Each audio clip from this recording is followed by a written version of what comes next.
Today we'll be discussing radon. Hi, my name is Matt Barker and this is Brandon Hedges. We're with the Barker and Hedges group at RE/MAX Results and we'd like to welcome you to our video blog. Before we begin, we'd like to point your attention to two links on our blog. First, if you're looking to find out your home's value, please click on What's My Home's Value? Or if you'd like to view current homes for sale in the area, please click on the Search for Homes link. Now, back to our topic. The state of Minnesota now requires that sellers disclose any radon testing that's been performed on their home and whether or not a mitigation system was recommended. With radon being such a hot topic right now in the news, we're seeing more and more buyers perform radon testing before purchasing a home. Some of the things we want to talk about today are what is radon, where is it found, and what can we do about it.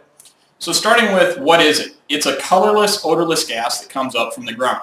It's found in all areas of the country, but it's a little bit more prominent in Minnesota and Wisconsin. It's just the type of soil and the bedrock that we have here. About 2 in 5 homes in our area have elevated levels of radon, and that's just through testing that's been done over the last few years. They're keeping track of that. One of the things that people talk about a lot is, what do we do about it? Is it hazardous? Is it something we can live with?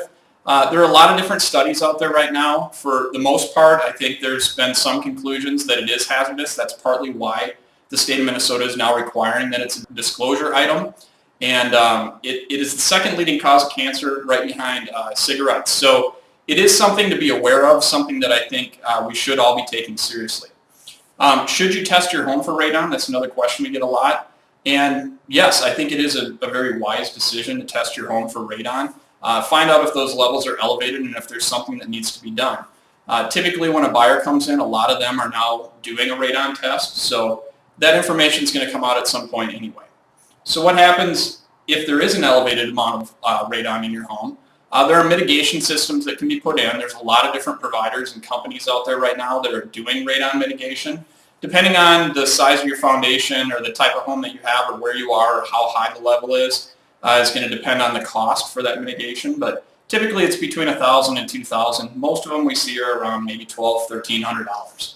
And one thing to note too, if your home was built in 2009 or after, it does have what's called a passive radon mitigation system already installed in it. So all you'd have to do is add a fan, which is a relatively inexpensive thing. So that's some of the information about radon. If you have any other questions, certainly feel free to reach out to us. Really appreciate your time today and for watching our video blog. Have a great day.